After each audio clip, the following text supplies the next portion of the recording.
Out of all 10 commandments, only the Sabbath commandment begins with one word: remember.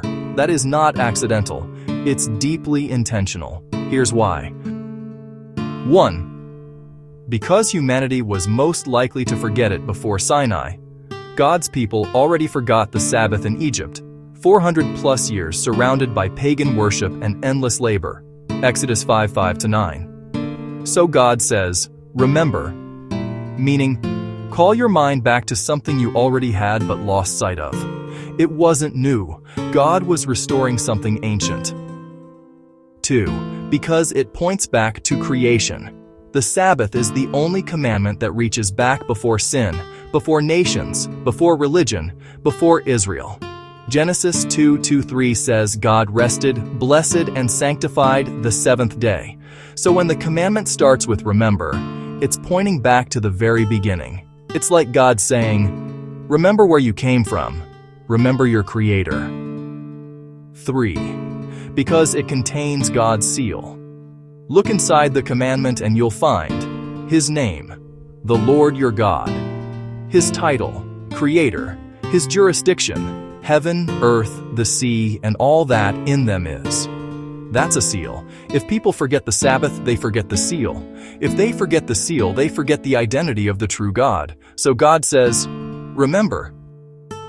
4. Because it protects your identity and freedom.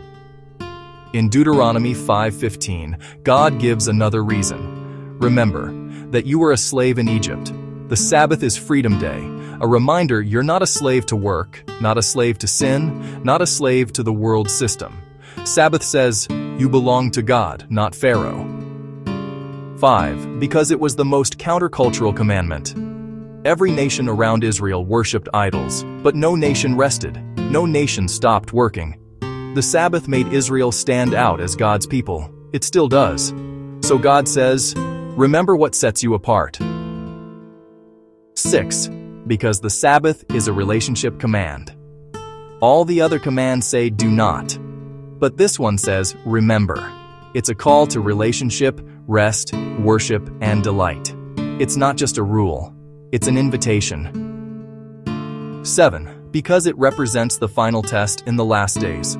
Revelation 14:7 says, worship Him who made heaven and earth. That's a direct quote from the Sabbath commandment. The final conflict is about worship and authority. So God says, remember the Sabbath before the world forgets it.